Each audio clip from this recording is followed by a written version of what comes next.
Yashwant sir, shall we start, sir? Yes, sir. Please proceed. Yes, Ramya ma'am, shall I start? Sir, yes. Yes, okay. Good afternoon, all, and a warm welcome to you all for the webinar on overview of trademark in Indian context, organized by Internal Quality Assurance Cell and NCET's Institutes Innovation Council. Innovation is creating new value and are capturing value in new way. And Ministry of Education, Government of India has established MOE's Innovation Cell to systematically foster the culture of innovation amongst all higher educational institutions. The primary objective of NCET IIC is to encourage, inspire, and nurture young students, create a vibrant local innovation ecosystem in the campus. To achieve this, we are organizing various innovation and entrepreneurship related activities prescribed by Central MIC in the time-bound fashion. We also propose to organize hackathons, idea competition, mini challenges, etc. with the involvement of industries. It envisioned encouraging creation of institutions innovation council across selected higher educational institutions. And our college is one among them. And in line with the objectives set by NCET IIC, we are conducting this webinar on the theme IPR, Intellectual Rights, with a topic on overview of trademark in Indian context. In absentia, I welcome our chairman, Sri J.V. Rangaraju sir, CEO Chaitanya Verma sir, COO Bhanu Chaitanya ma'am, and Director NES, Dr. S.G. Gopalakrishna sir, and our beloved principal, Dr. Jitendranath Mungara. And I am delighted to welcome Dr. Mohan Kumar S., Professor and Dean IQAC. And I would like to welcome Dr. Muthu Kumar, Professor and Dean R&D. And I also welcome our President, CTIAC, Dr. Yashwant. Hearty welcome, sir. Thank you, sir. Thank you. I welcome our Honorable Resource Person, Professor Ramya Shetty. Hearty welcome, ma'am. Thank you, sir. I welcome all the HODs, staff, participants, and students to this webinar. I welcome you all. Dinesh sir and all the HODs, I welcome you all. Thank you, sir. Thank you. Now I request Dr. Rohit, Associate Professor in Department of Electronics and Communication, to introduce our today's resource person. Over to you, Rohit sir. Thank you, Balaji. Yeah, myself, Dr. Rohit, Associate Professor, Department of ECE, Nagarjuna College. I'm happy to introduce today's resource person, Mrs. Ramya Shetty.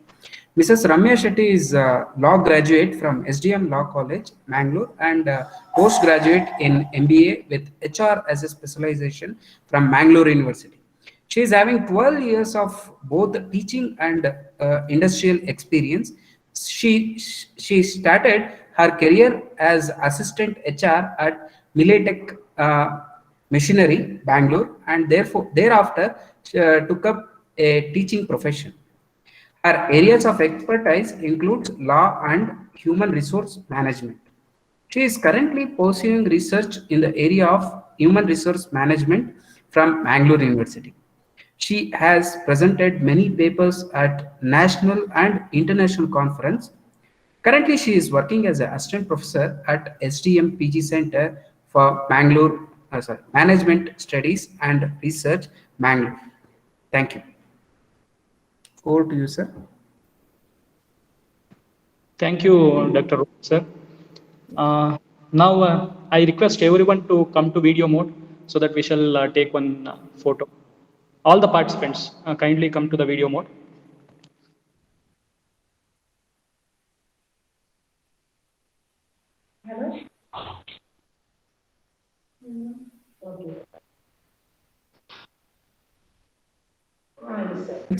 Please turn on the video. Students.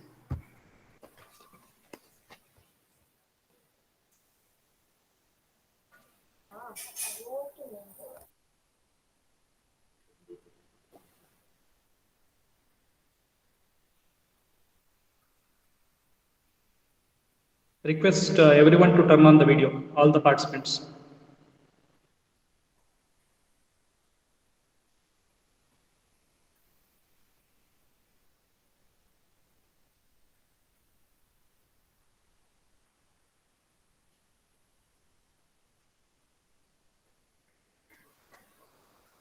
Ma'am, done? Archana ma'am? Yes, sir. Yes, sir. Yes, ma'am. Thank you. Thank you all. Now, I request Professor Ramya Shetty ma'am to take over the session. Okay, I'll be sharing the screen, sir. Yes, ma'am. Yeah.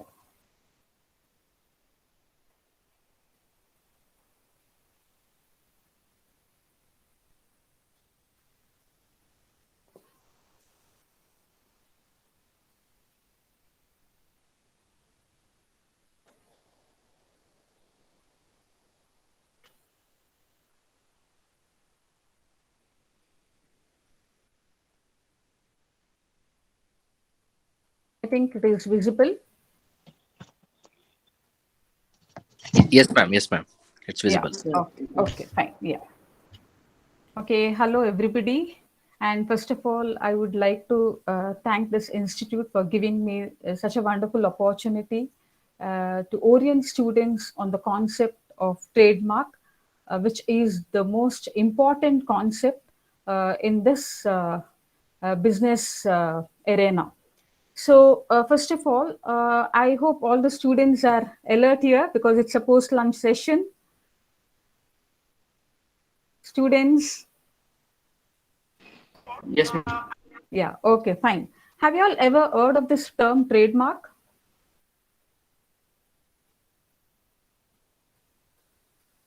Yeah, at least want students to respond initially and then I would proceed. Have you all heard of this term trademark? Okay, fine. Okay, have you all heard of this term intellectual property rights? Yeah, intellectual property rights. It's an IPR.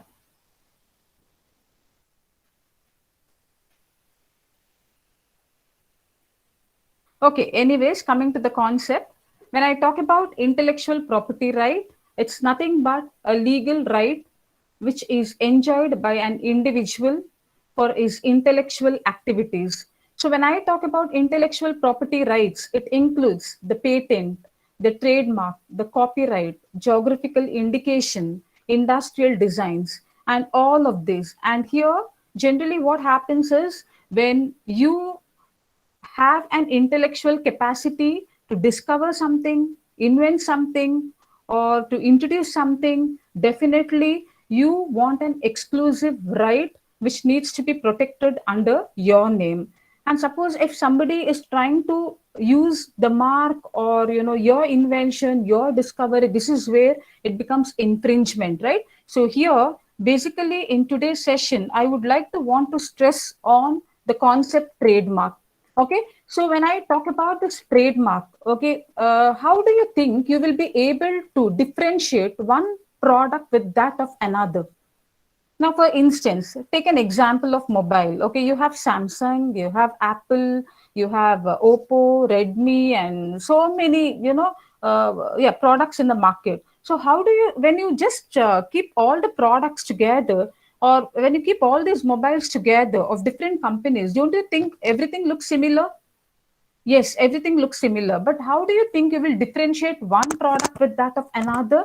It is only the trademark. It is only the brand identity. So when you have Apple, Samsung, say Redmi or Vivo or any categories of mobile, okay, whether it is whatever it is. So when you would want to differentiate one product from that of another, it is the trademark. It is the brand which differentiates one product from that of another.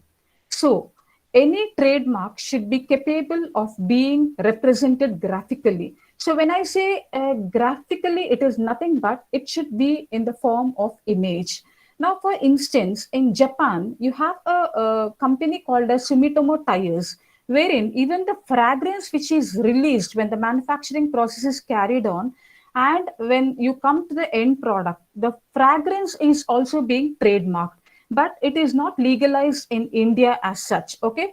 So in India, it is necessary that a trademark can be registered provided it is in the form of visual or it is in the form of visual symbol. So that is why it should be capable of being represented graphically. And not only that, you should be able to differentiate or distinguish your goods and services from that of other competitors in the market. So that is why we say the trademark is very, very essential in day-to-day business life. You start up a business, and then maybe in the initial years you're actually doing well. You have designed a logo, but then you have not concentrated on having your logo or your trademark as an intellectual property. So it is very much necessary that you need to register your trademark in order to seek protection under the intellectual property. See, there are so many, even for that matter, when it comes to an intellectual property, you also have Samsung and Apple, wherein Samsung tried to imitate, a few of the inventions by Apple, and finally, the case was filed against Samsung by Apple, and finally the verdict was drawn in the favor of Apple. And so many, there are day to day so many cases, which are just showering before the court of law in the context of intellectual property right. So when you want to start up a new business, it is very much necessary that you need to protect your intellectual property.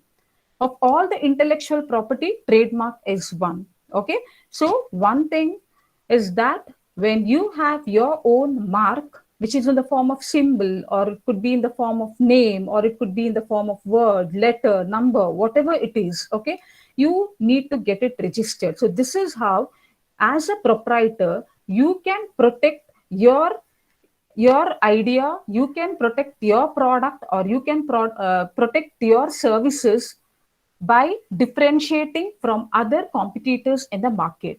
Okay, so how can you say that you are different in the market? How can people say, how an ordinary person or how an ordinary layman can say that this is yours or this is somebody else's? It's only through the brand identity. Only when you have a particular brand identity for the products that are manufactured in your company, this is where you can differentiate your product from that of another. Okay, so when we say generally what happens is, when you talk about the mobile phone, when you say Samsung, okay, fine. When you say Apple, you think of it in bigger lines. Okay, when you talk about some other phones as such, okay, you know what is the performance of each and every mobile products in the market. So accordingly, you will gauge as to what is the significance of each and every brand in the market. Or you go to a retail outlet, you would want to buy clothes. Okay, take an example. When you want to buy a shirt, okay, definitely when you're a brand conscious person, definitely you want to go in for a particular brand, right?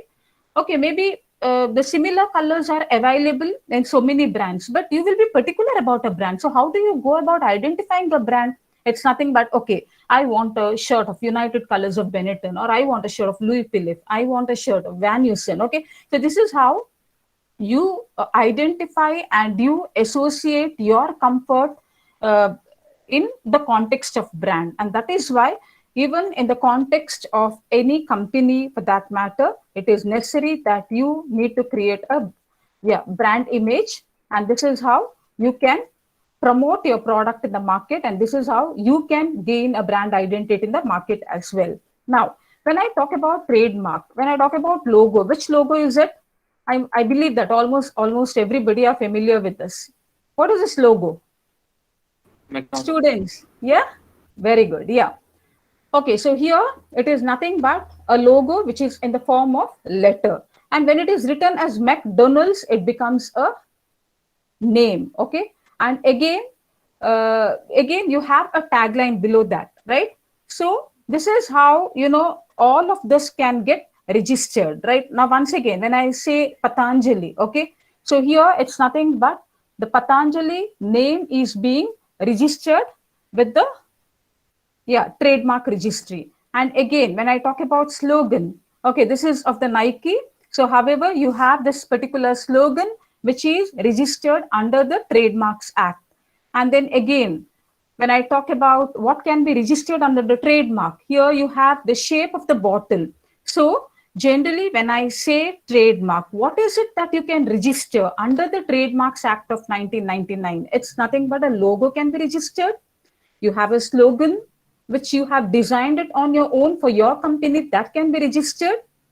anything in the form of name. Now, for example, here you have Patanjali, we have Tata, which is a name of a family business. We have Godrej, which is a name of a family business. Reliance is a word. Okay, so even such names can be registered. And then you have a shape. Even shape can be registered, wherein in few of the countries under the Trademarks Act, the shape is not considered as legal to be registered, because they say shape is nothing, there is nothing as far as shape is concerned. And few countries also have the kind of packaging also which is registered. So as far as Indian context is concerned, we can register in the form of logo, name, word, letter, number, shape. All of these things can be registered. And then also the number can be registered. I do not know if you all are familiar, but in a vicinity where I live, okay, we have a product called as Ainura Ondu. That is, a bar soap. Okay, so this is a very common product, and they have their trademark registered in the form of number. So you also have that 555, which is a cigarette company, and you have some other companies which are associated with a number, and the number also can be registered.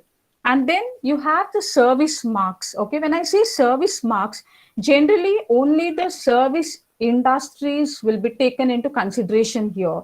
So when you have an insurance sector, when you have educational institution, you have hospital industries, airline industries, all of these industries are service providers. So when such industries will design a logo and get it registered under the Trademarks Act, those marks will be considered as a service mark. So here I've given you all image of the SBI and an ICICI Bank. Okay, so even though this is considered as a trademark which is registered under the Trademarks Act, but then it is considered to be a service mark, because this particular company with this logo is into providing are the service providers. And then you also have sound marks which can be registered. Now, to make you much more familiar, the tone or the tune of the IPL, or if you remember the Nokia tone, I think majority of you all are familiar with the Nokia tone, because at the time when Nokia entered into the market, we had no much of the competitors. So that was a sound tone which where most of us are familiar with. So any particular sound which is associated to a particular product or the service also can be registered. Okay, so this is a sound mark. And then you have is a slogan mark. So sometimes you see that in the McDonald's you have "I am loving it." That's "I am loving it" is a slogan. So similarly, you have "Thanda Thanda Cool Cool" or "Safedi Ka Chamkar," so "Dil Mange More." So sometimes you see that along with the product there is a tagline, okay, which may also be called as a slogan. Okay, sometimes you see that even that particular mark is being registered. Okay, so slogan marks are also acceptable to be registered under the Trademarks Act. And then you have is a composite mark. So when you have a picture image along with a word which is consolidated and then being registered, this may be called as a composite mark. So when you have this particular company Nestle, it is not only the term Nestle which is being considered as a registered mark for their company, but along with that the birds in the nest. Okay, this has some indication to the brand name as well. So this particular mark is considered to be a composite mark. You have many such trademarks, or you have many such brands which have a recognition not only with the name but also with a particular image associated with the name. So such marks are considered to be a composite mark. It is not only the word, but you have the picture images as well. And then you have as the collective mark. When I say collective mark, you must be well versed with say Lions Club, or say Indian Red Cross Society, or it could be a Rotaract Club. So suppose if you be a part of that club, so definitely you have an authority to use that particular mark. Now, for example, once you are a part of a doctors association, or once you're a part of an advocates association, they have a particular logo which is generated, and you have an exclusive right to make use of that particular logo, but which is conditional. Clear?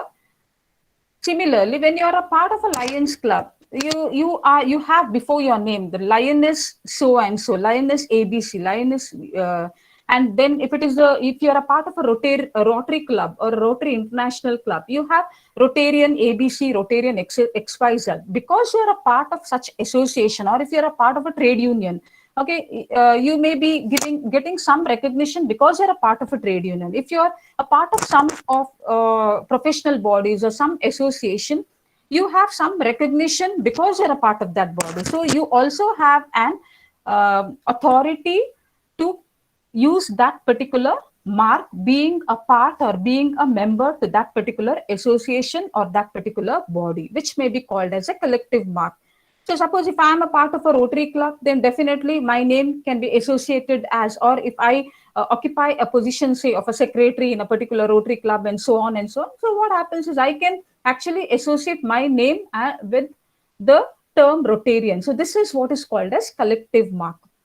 And then you have certification trademark. So what is a certification trademark? See, all of y'all, if you all visit, say, a gold showroom, okay, or a jewelry showroom, what happens is you will tend to look out for a product which is an ISI hallmark 916, right? This is what you're going to look out for, right? So this is nothing but a certification trademark, irrespective of the jewelry showroom you visit all over India. This particular mark will be present in that particular product. So this is nothing but a standard. It is a standard mark. Now, for example, you also have an ISO. Now you see that few companies are ISO certified companies. It's nothing but on meeting certain expected standard, you can apply for ISO certification, and if you comply and if you meet that standards, maybe you will be eligible for the ISO certification. It has its own identity and recognition. So similarly, when you go in for buying the gold, okay, if it is an 18 carat, if it is an 20 carat, if it is a 21 carat, then it won't fulfill the basic standards required. And that is why you would preferably go in for an ISI hallmarked 22 karat gold, because that is considered to be an original as per the standards set by the government. So when such marks are used, and now agricultural products, it is available anywhere and everywhere, but then only when it complies with certain say regulations, only then you will be certified with that particular mark as ag mark. Okay, generally you see this ag mark which is being printed on agriculture products. And when I say ISI certified, it generally you see it in any gold pieces that you generally get. And if it is a silk mark, silk or in case of garment industry, you also, in order to authenticate that it is an original product, you see this wool mark. Okay, so these are the different kinds of trademarks that you have under the purview of Trademarks Act of 1999 in the context of India. When I say trademark 1999, it doesn't mean that we are only complying with the rules and regulations or the bylaws that we have in Trademarks Act of 1999. But then it is being repealed by the parliament. It is amended by the parliament from time to time as and when it is required. And as we know that the business environment is very much dynamic in nature, and due to this technological changes and technological advancement, and a lot of things are, getting transformed. So a lot of amendments are also added to the existing Trademarks Act of 1999. And now, once again, when you look at this image, what is the first thing that comes into your mind? Yeah, what logo is this? Audi. Yes, very good. Okay, so when you look at this,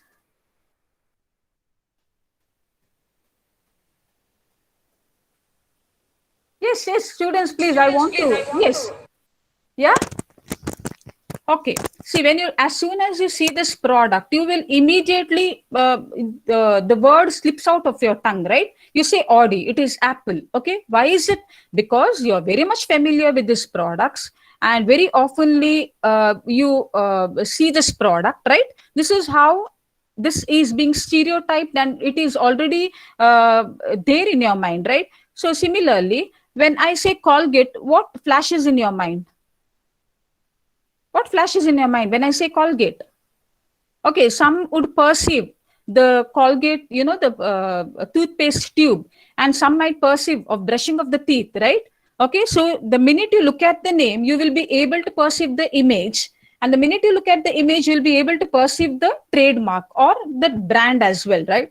Or when I say your ever favorite Maggie, what is it that comes into your mind? Either you will start perceiving the yellow sachet, or you start perceiving, okay, the noodles, okay, or you start perceiving the Maggie in a bowl, right? Okay, so this will be the perception. So this is how, every mind or every consumer has its own perception when it is related to the product. So sometimes you look at a logo, you look at a symbol, you look at a mark, and you immediately associate with the name of the company, and sometimes you look at the name and associate it with the product. So this is how generally consumers or the customers have the perception.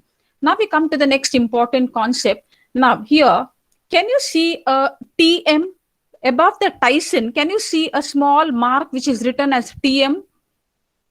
Can you see it? Students, I hope you all are online. Yes, ma'am. Okay, so can you see TM there?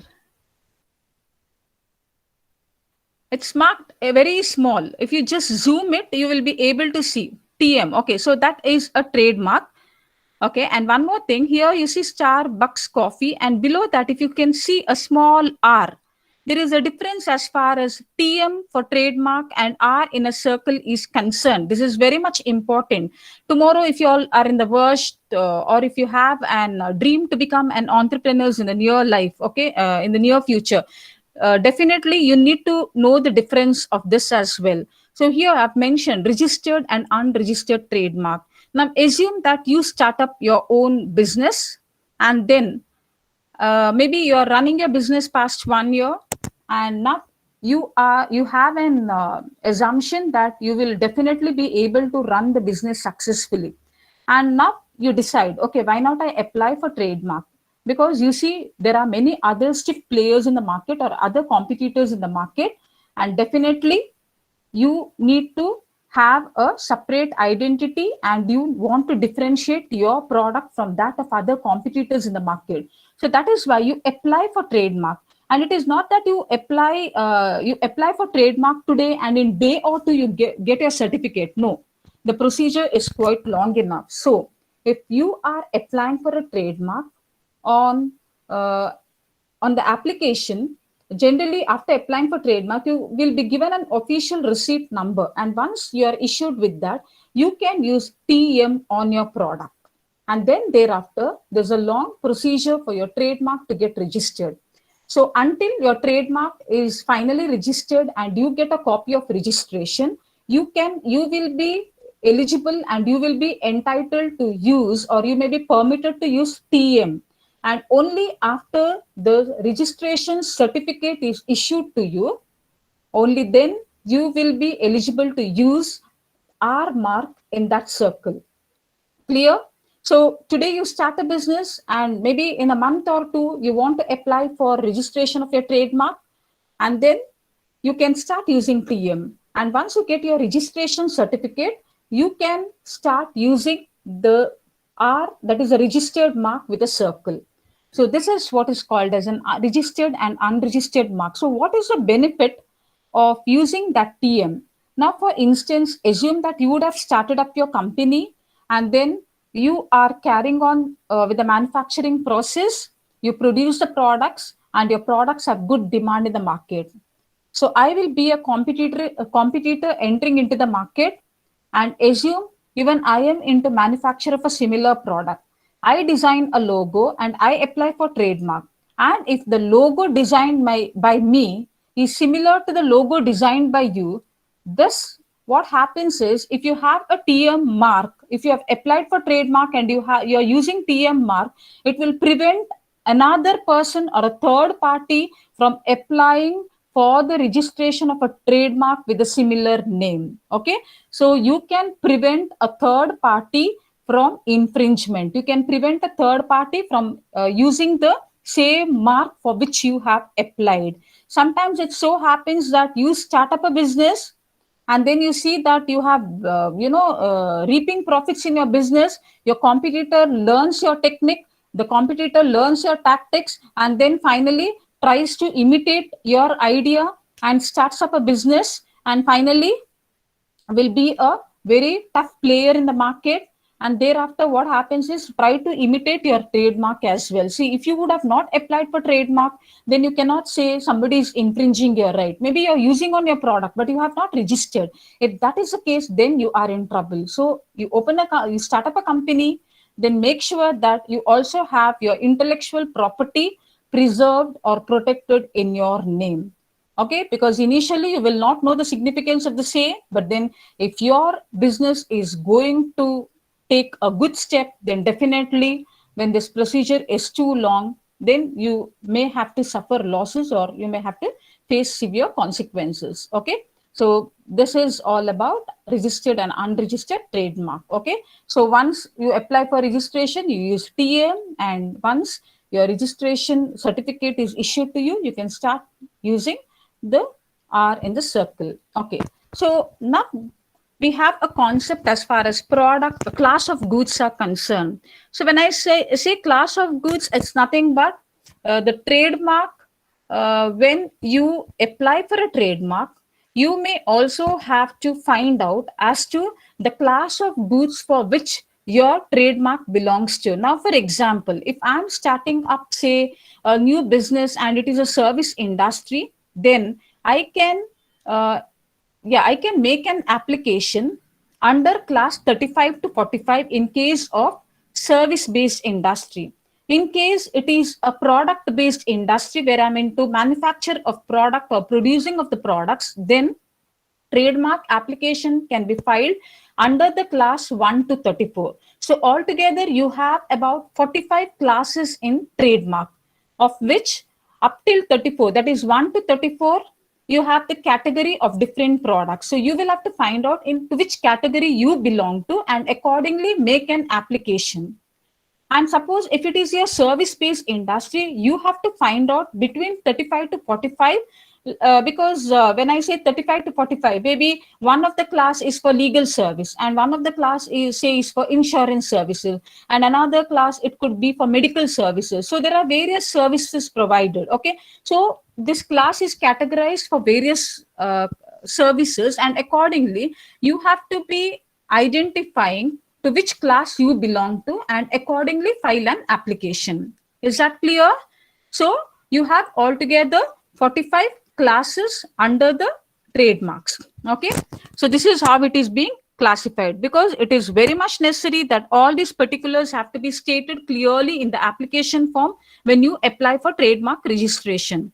If it is put in particular the goods, then it is below 35, and if it is for service industry, then it is 36 to 45. So there you will have to identify. And it is also observed that you have so many attorneys, or you have so many people who belong to the legal background where you outsource the entire thing and get the registration done. But the trademark registration process is very simple. Even though you have the head offices located in Mumbai and Kolkata and Chennai and Delhi, but nowadays all the procedure is online, and I can say that it will just consume little bit of your time to get the entire registration process done. In a ways, it is also an experience, and you're learning a lot of things in this entire process. You can actually get it done on your own as well, the trademark registration process. Now, I was talking about the infringement, right? I will just tell you all as to before the matter goes to the court of law. Sometimes you also observe that certain companies will imitate or use the similar trademark which is already existing, and finally there will be a lot of litigations, and then the matter is taken to the court of law.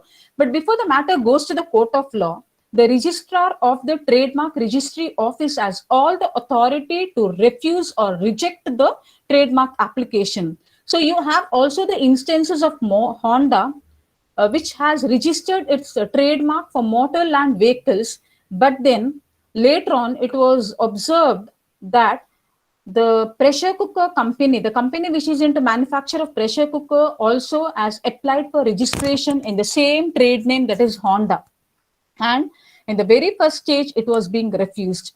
And then even the Mercedes-Benz, you know, it is one of the most recognized brand. So definitely they would have had, they will have their intellectual property protected in this particular name. But then it was observed that in India itself, you had one of the product-based company which was into manufacture of undergarments in the name of Benz. Okay, even over here when the application was rejected, but it was observed that this particular company was into the produce and sale of goods in the market for the initial few years, but later on when they went in for getting it registered, it was outrightly rejected in the very first process.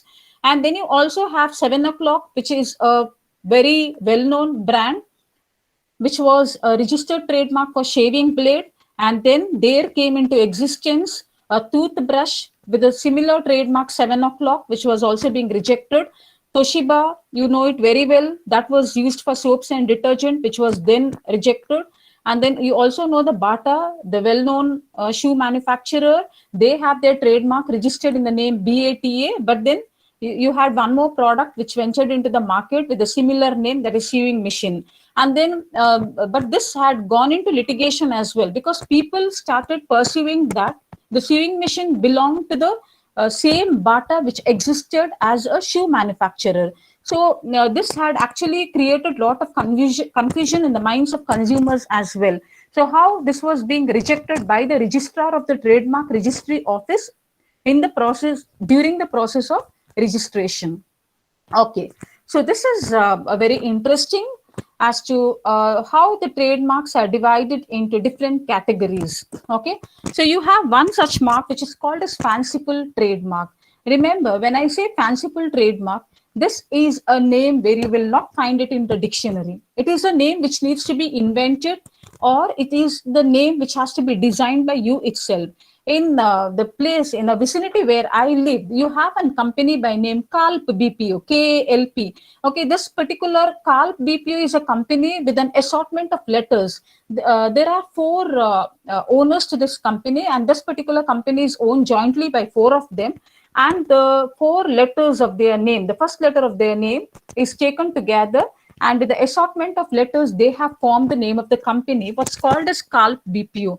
So this is something what is called as a strong trademark. Why strong trademark? Because such names would not have been what used for any other, used by any other company, or may not have been used by any other, used on any other product or services. Okay, or you can take an example, say, of Yahoo. Okay, even this is something which is a fanciful trademark. Or you can take an example of Google, your most favorite search engine. Okay, even this is something, a fanciful trademark. Or you can take an example of a Xerox. Okay, so here this particular term or this particular trademark, which is designed by all of these companies, do not have convey any meaning in the dictionary. But this is a trademark which is formed through the assortment of letters, or just like that. Okay, so this is why it is called as fanciful trademark. Okay, and then you have is arbitrary trademark.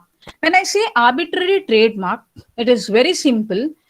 The trademark or the logo or the symbol that's used for a product conveys meaning, but it has no relationship with the product. Now, here I've given you all a logo of an apple.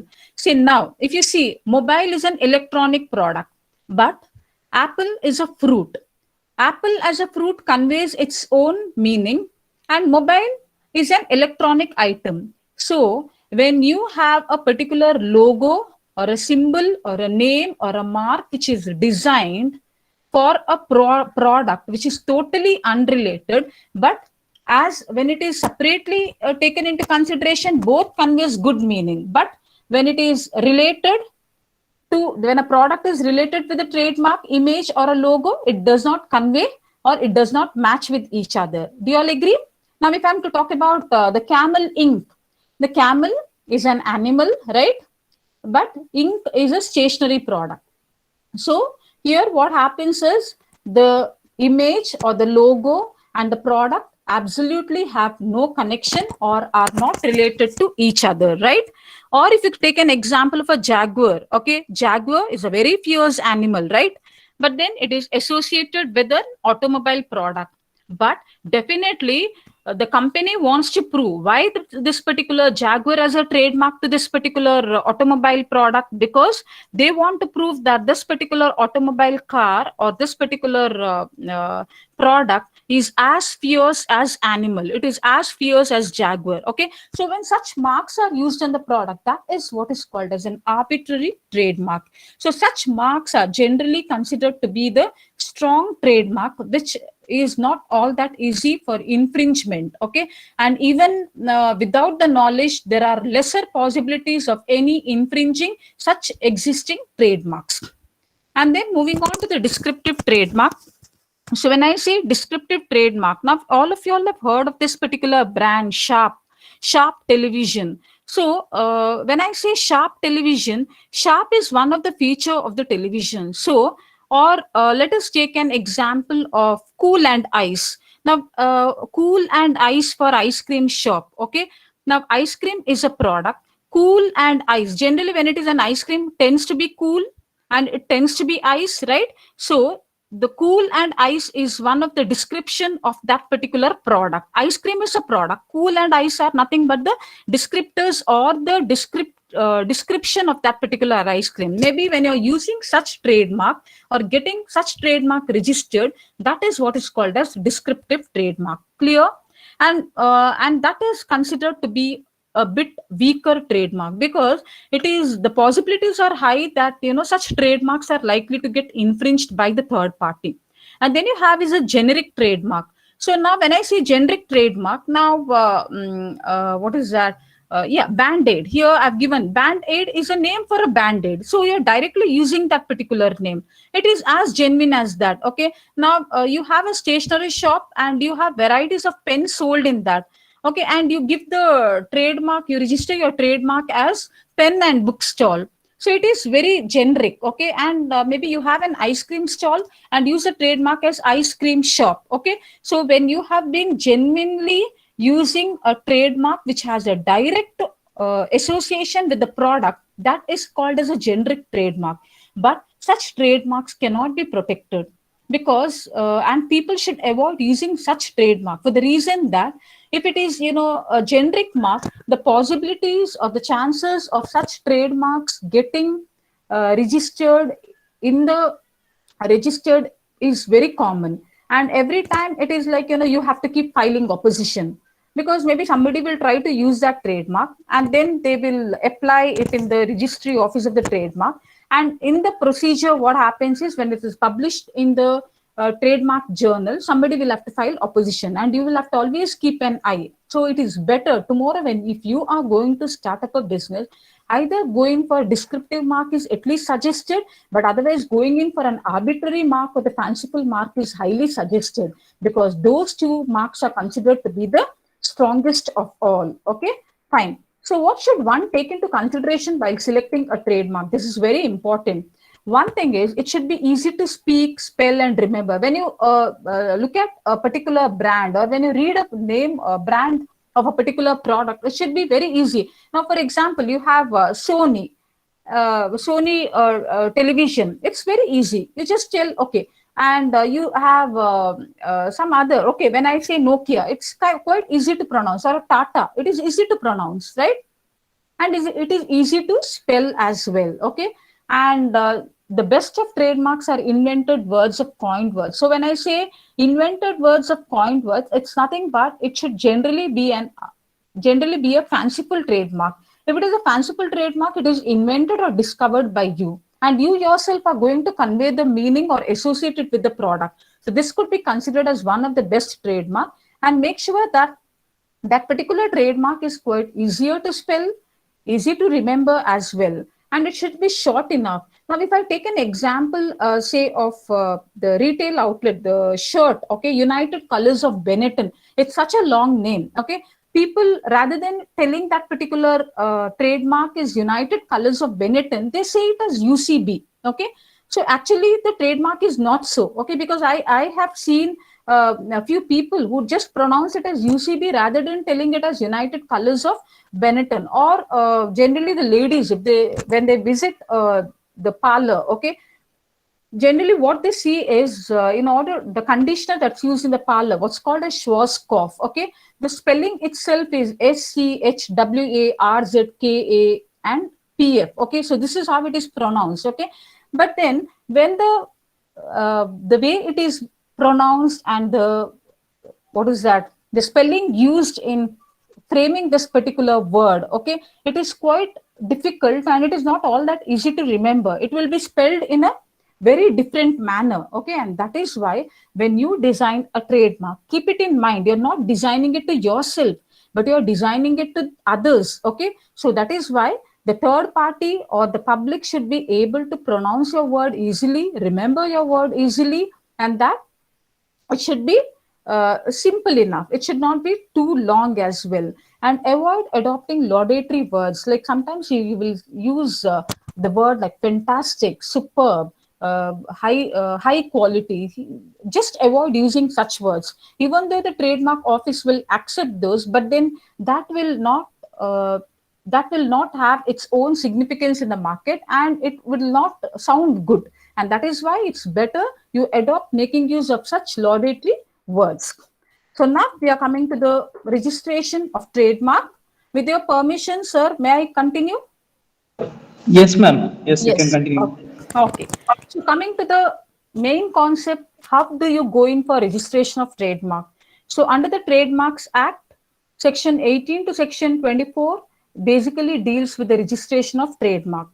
What is it that you've got to do at the initial stage if you want to get your trademark for your company registered on your own? Firstly, you need to conduct a trademark search. So what is this trademark search? See, sometimes you can go in for paid search and then just get the trademark search done. In the sense, suppose you design a logo or you design a name or you design a symbol for a product that you are going to manufacture in your business. Initially, you have to find out if the similar mark is existing elsewhere.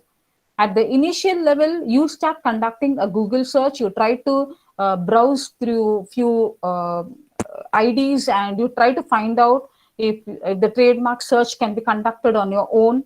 It can be conducted. Your Google is the best search engine. If you go into it, you will actually, because you want to, you want to design a logo, you want to design a name, you also have certain specifications under that as to how you can go in for conducting a trademark search. If not, you can get the online search facility done through the paid search.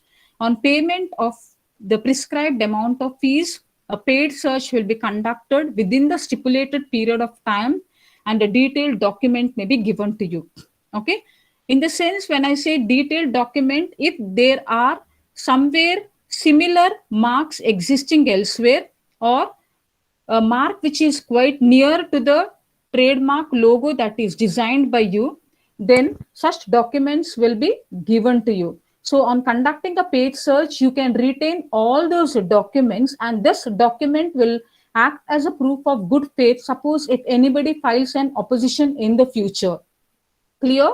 So here it is, the first thing is it is always necessary, but there are so many entrepreneurs who will just ignore the first stage. They do not want to conduct any trademark search because they feel, okay, they have designed a unique logo, they have designed a unique name and such name may not be existing elsewhere all over.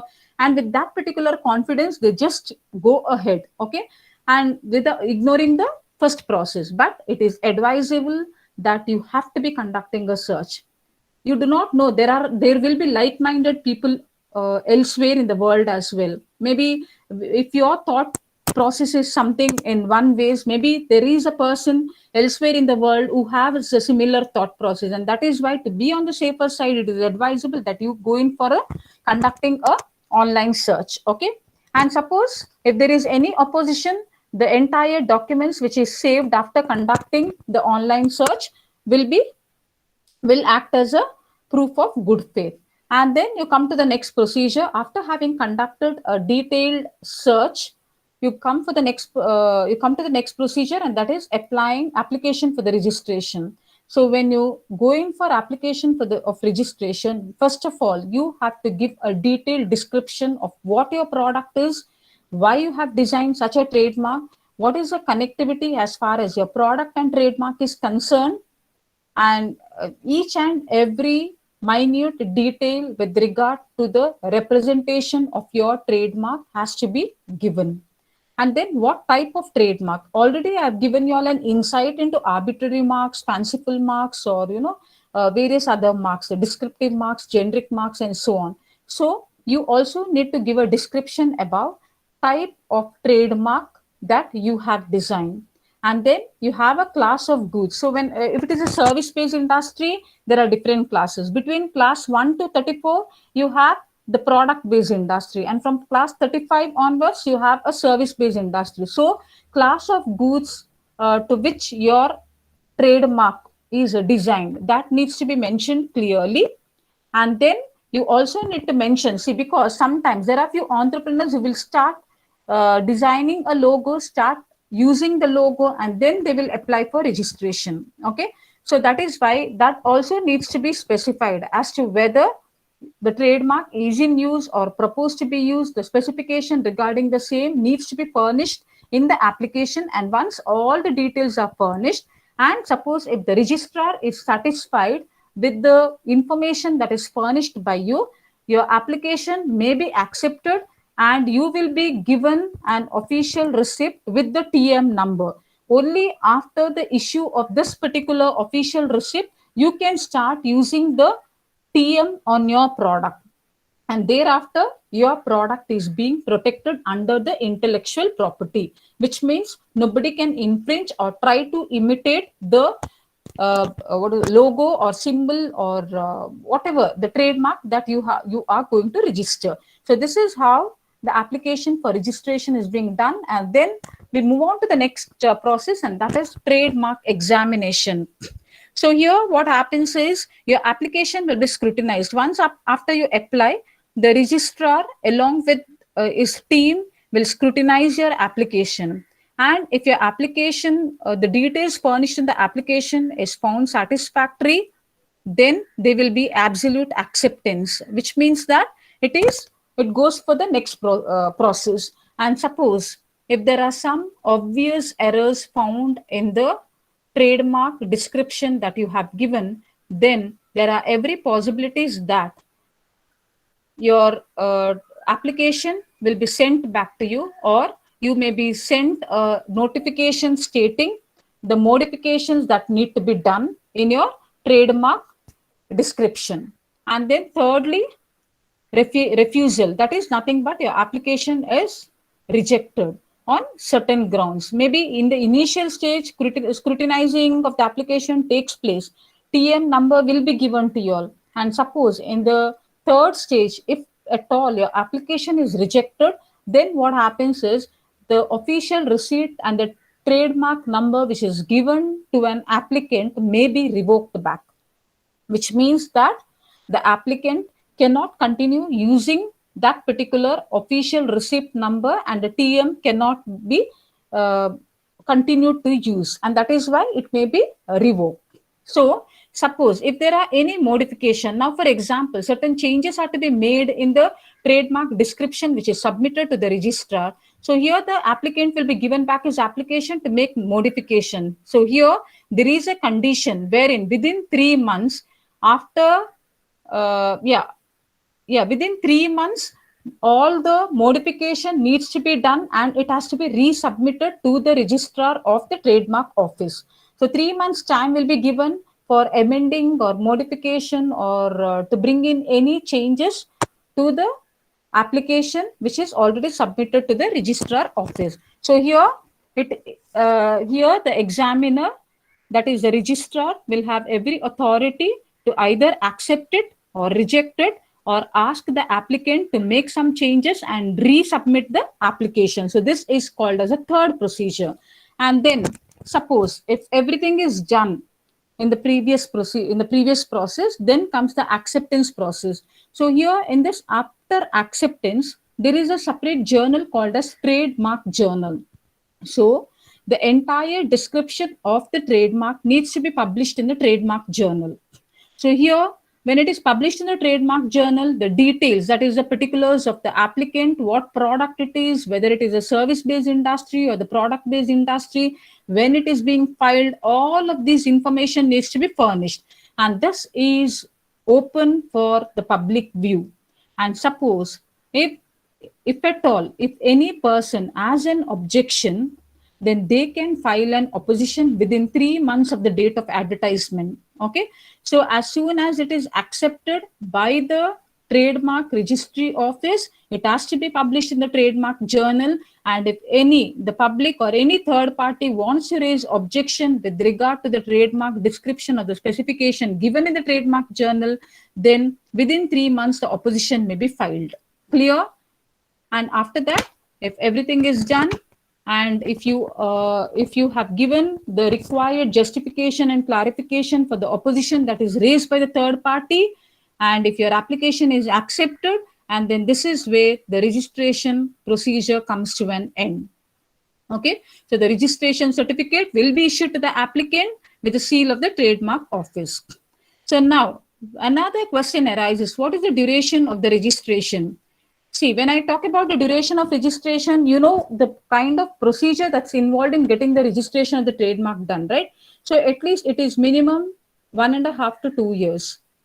And sometimes if there is an opposition or objection raised, then again, it can go up to 3 years as well. So the duration of registration is definitely not below 1 year. And then we sometimes at certain circumstances, there are entrepreneurs who would want to go in for an expedited registration as well. Expedited registration is nothing like a tatkal registration, wherein on payment of fees 5 times of the application fee, you can go in for expedited registration. If you file an application for getting your trademark registered in a normal course, then it comes up to 4,500 for a small industry. And suppose if you want to go in for expedited registration, it is 4,500 into 5. Okay, so it will amount, it will definitely go above 20,000. Okay, so that is why you can always go in also for this expedited registration if you want to get the registration quickly done. Okay, and that is one more option available under the Act. And then the validity. See, as far as the validity of the registered trademark is concerned, as long as your company will tend to survive, as long as your business is actively functioning, your trademark will exist. But it is necessary that you need to renew it once in 10 years. If you don't renew it, automatically, what happens is the registration of that particular trademark automatically stands lapsed. And suppose if anybody is trying to infringe your trademark, you cannot sue that person, you cannot sue the infringer, nor you can go to the court of law if you don't renew your trademark. Clear? So it is necessary that you need to renew it once in 10 years. Okay, non-renewal of your trademark will automatically stand lapsed. And again, what happens is you cannot sue anyone before the court of law. Suppose if anybody tries to infringe your mark or your trademark or your symbol or whatever it is. So it is very much necessary that you need to go in for renewal of the trademark once in 10 years. And suppose you don't renew it, it's almost 2 to 3 years, you haven't renewed it, you can go in for restoration of the lapse registration by once again paying a huge amount of penalty.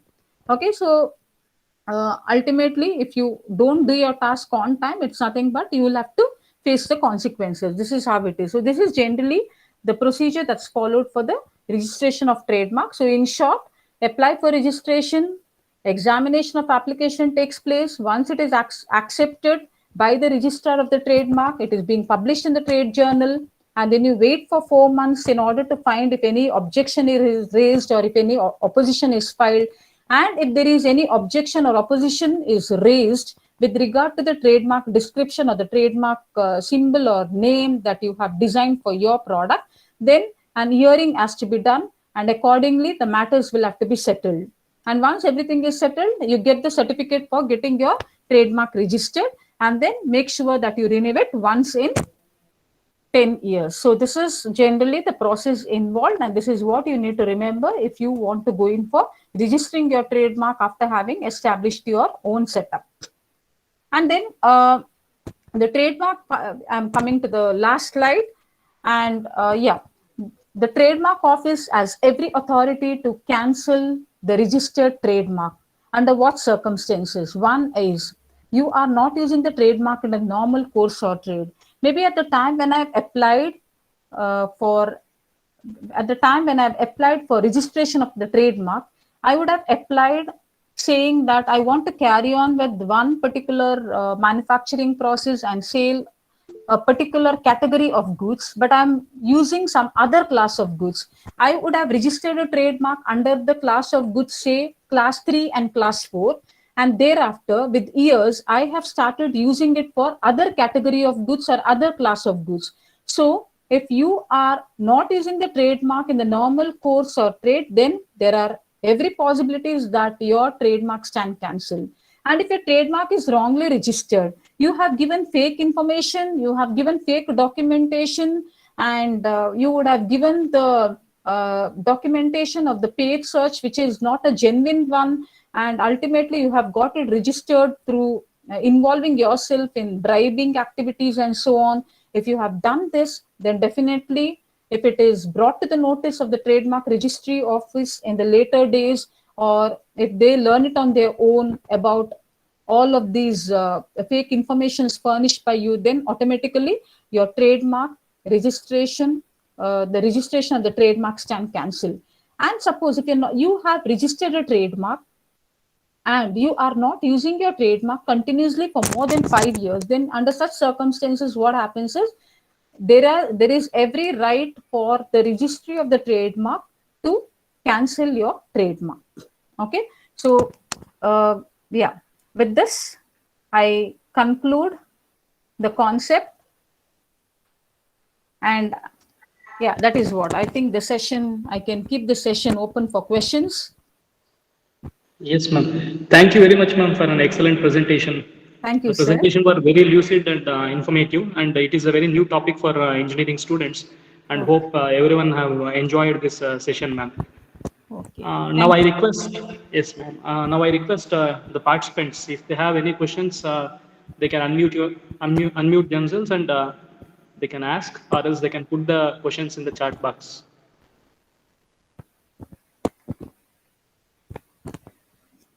Any participants, if you have any questions, can unmute yourself and you can ask.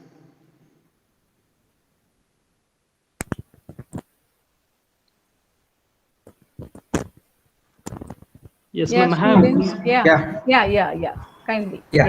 This is Dr. Rohit. Ma'am, what can we do as a trademark? In general, what we know is only logos. Company logo is the Yes. only can be trademark. So, what all other things can be trademark? Okay. Okay, logo is a trademark. Apart from that, a name could be a trademark, sir. Now, for example, Godrej. It was started by Adi Godrej. So it is a name which is registered as a trademark. Now you have Tata. So Tata is also a trademark. But Reliance, it is not so. Even though it belongs to, it is a family business of Ambani's, but then they have coined a separate term as Reliance, and this is how it is registered as a trademark. You also have number, which could be a trademark. The best thing is what I could tell is the Taj Mahal palace of the Mumbai, the hotel, the Taj Mahal. Even that Taj has Hotel. a trademark. Yes, that has a trademark registered. The way it is being, the way the building is designed, okay, that cannot be imitated by anybody else because they have the trademark registered for the same. So even as I told you, sir, even the smell and the fragrance, even that can have a trademark registration, because you have few perfumes wherein the fragrance itself is being registered as a trademark. You already have one tire company in Japan. In the initial, I told you about the Sumitomo tires. Yeah. Okay, this as its registration for fragrance, and even the Coke bottle, the shape also can be a Yes. trademark.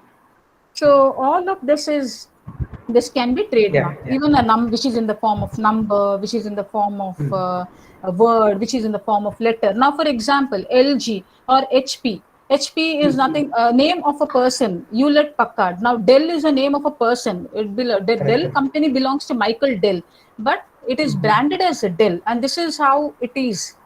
And but now Infosys, we have our Indian multinational company, the first Indian multinational company, Infosys, but that is considered to be an fanciful mark because it was related to information technology. So that is why it was taken as info and then information system. This is how the first four letters of information and SYS is taken into consideration, and this is how the logo for the company is formed.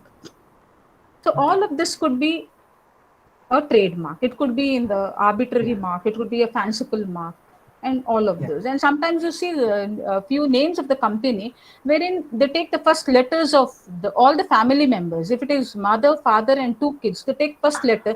They make an assortment of letters and form a name of a company, which is once again a fanciful name. You're always on the safer side when you use an arbitrary mark and a fanciful mark because the possibility of somebody infringing your authority or the right of using that mark is impossible. Somebody cannot that easily imitate that mark. Yeah. Yes. Second important question is nowadays startups are very much every day we are finding new startups. So every Very true. startup will give every startup will have their own company logo. So Yes. will they go for trademark or simply they will search for the new logo and they will start up and then they will try to establish and then they will go for trademark. Okay. What is Okay. the Yes. yeah, Yes. what Yeah. is their As idea? a yeah.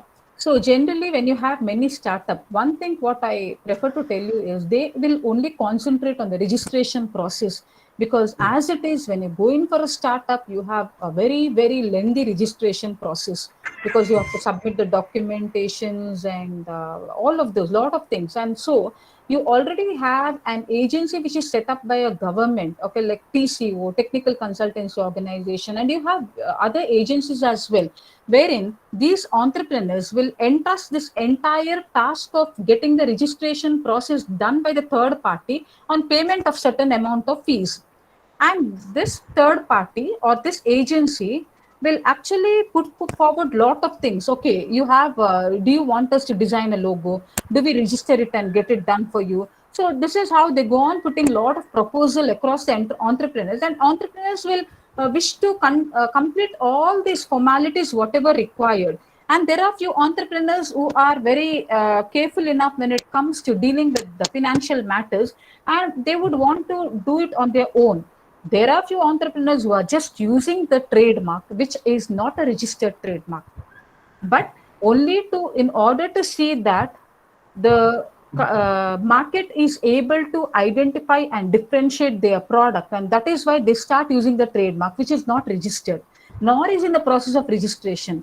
There are so many local products in the very remote areas. You see that there are so many local products which are made available in the petty shops, and none of these are actually registered because they would have started up their business just with an investment say about 20,000 and 25,000. And do you think, sir, it is feasible for such businessmen or such entrepreneurs to actually go in for investing in the trademark? They feel even if somebody is trying to imitate, that is not going to cause a major loss to them. But then they would want to design some name to the product and then market it in the promote it in the market. So because every product will be identified only when they have a particular name, that is why they will name their product. But whether it is registered or not registered is a big question mark. But majority of I can say the ones who are into tiny cottage industry, village industry, maybe they would not concentrate much on packaging of the products and the logo of the products, but they give a small design to the product, and so that people identify their products and go for the products. But when they slowly move from being cottage to tiny, tiny to micro industry, micro to small industry, this is where they get to understand the significance of getting their trademark registered. because when you keep moving from one scale to another, that is from being a cottage industry to village industry, or from there you move on to become a micro, and then MSMED Act comes into existence, and there you will have to comply with a lot of rules and regulation, where you may be asked for your trademark number, and if you want to get any benefits from the government, maybe all this requirement is there. Okay. And, sorry, one more question. Yeah, yeah. Don't mind, ma'am. Yeah. In general, say for example, today I want to register one trademark. See, next Okay. day somebody else will register same name. So, Okay. how this?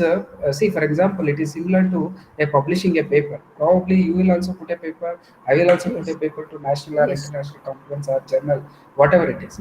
But Mm. whoever comes first for review, that will be considered in general. Okay. Or Yes. yeah.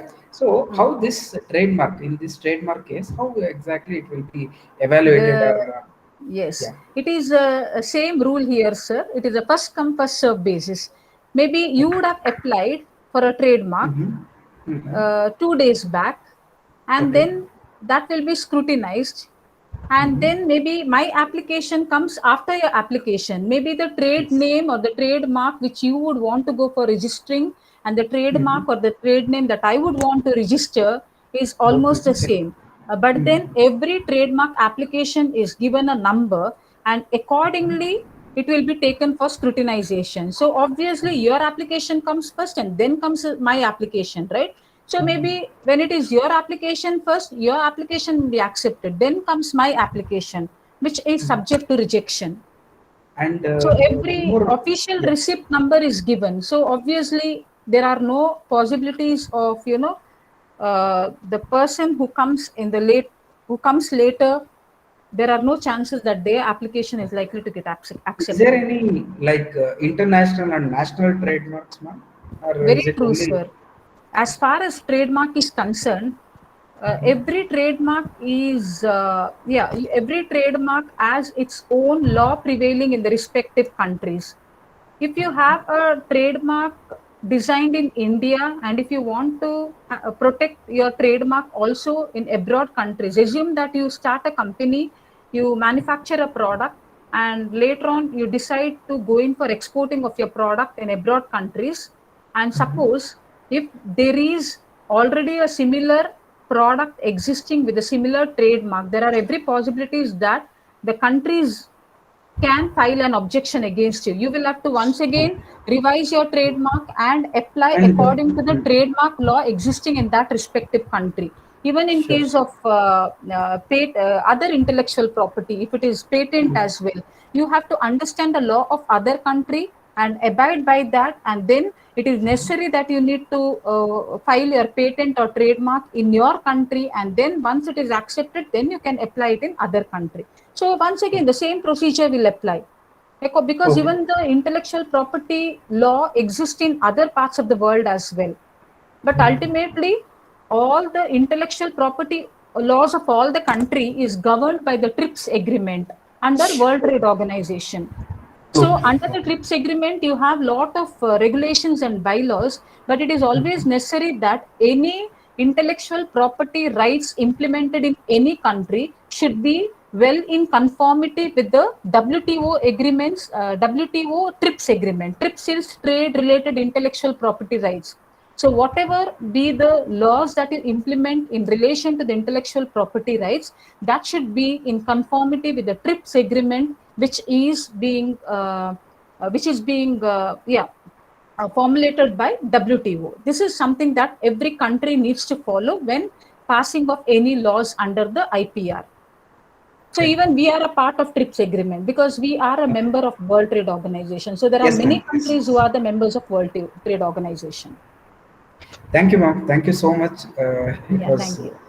very well knowledge sharing session. Thank you. Yeah, thank you, sir. Yeah. Ma'am, I have one question, ma'am. Yes, sir. How much cost for registering trademark? Yeah, see, if it is a 1,500. if it is a small scale business, it is generally 4,500. But if it is, and then if you're giving it to the third party agency, you will have to pay their fees as well. And suppose if there is an opposition or objection raised, then it will incur you additional cost. So, so this is, yeah, in the initial stage, it will not cost you much. Maybe approximately 5,000 is required to go in for an initial procedure. But then you have other paperwork. Now, for example, at the time when you apply, now, however, everything is done online. But otherwise, if you're giving an application in an hard form, hard copy, then you have to be giving 10 representations of your trademark description, your logo, and your application. Along with that, so many other documents which needs to be furnished, and all of those things have to be done. Otherwise, if you're outsourcing it, then at every stage you will have to make a payment. If it is a paid search, then once again, some amount has to be paid there, and in the later stage again you'll have to pay, but it won't cost you much. It is generally said at the initial stage, just 5,000 would be sufficient for going in for registration. Yes, ma'am. Ma'am, actually, now this trademark is an intangible asset. Yes. Keeping in view, I'll create some logos and slogans without any intention of using it for my business. Yes. Okay, and, I'll just register it under the trademark. Is it possible to do? Yeah, you Like, can do when that. doing any Yeah. business, and Yes. I'm not into the business. Okay. See, first of all, you can apply, but then the description of your product and service is asked for in the application. So, because when you want to register your trademark, you should be coming under any of the 45 category classes of the Trademarks Act.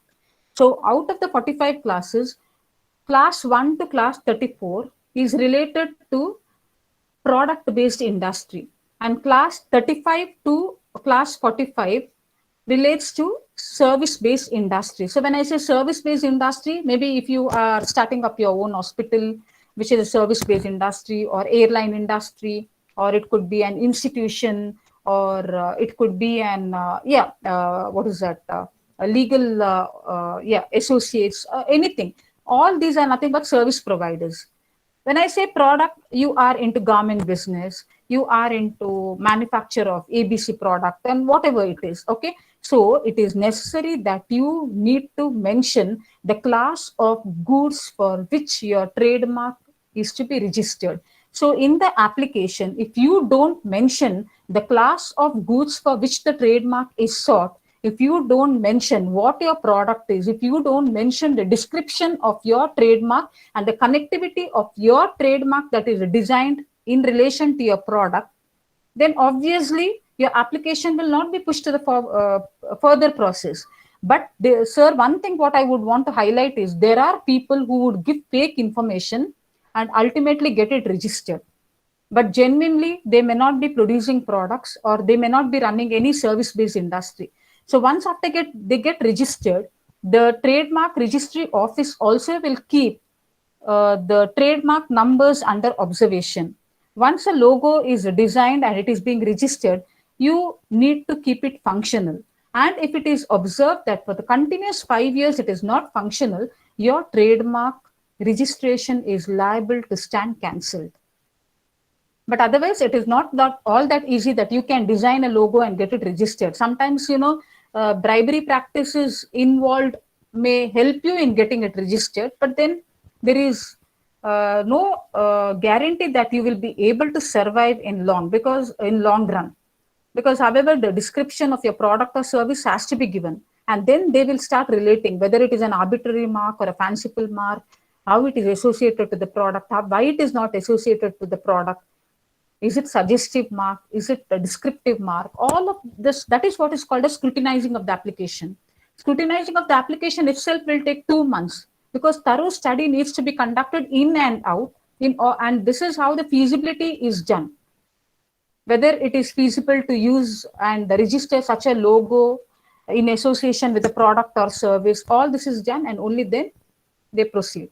So it is not all that easy, but there are people who have been doing that, but immediately it can stand cancelled as well if it is brought to the notice of the Trademark Registry Office.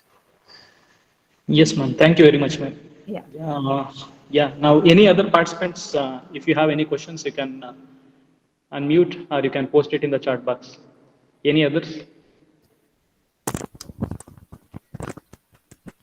Yes, then Thank you, ma'am. Now I request Dr. Rohit to propose vote of thanks. Thank you, Balaji. Am I audible? Yes, yes, Yes, yes. yes. Yes, yes. Yeah, thank Yes, you, sir. Balaji. Thank you, madam. It is a enlightening session for us to know about more about trademark, IPR, and other things. I consider it a great privilege to propose a vote of thanks on behalf of NCET management, principal, NCET IIC, and IQAC. I take this opportunity to express my deep gratitude to our honorable resource person, Mrs. Ramya Shetty, for accepting our invitation to be the resource person for this program in spite of her busy schedule. Thank you, madam, for a thought-provoking lecture. Thank you, I sir. express, I express my sincere thanks to management and principal Dr. Jitendranath Mungara for their constant support and motivation in all our activity. Thank you, sir. I thank Dr. Mohan Kumar, yes, Dean IQAC, and Dr. Muthu Kumar, Dean R&D, for their support in all our activity. Our heartfelt thanks to Dr. Yogesha HC, COE, and HOD Mechanical Department for his support in all our activities. I extend my sincere thanks to all HODs, Dr. Nagesh, Dr. Dinesha, and Dr. Venkatesh Babu, Dr. Anil, and all staff member of various department, coordinators of IIC, and their support and cooperation. Finally, but not least, I thank all the participants for actively participating and making this webinar successful.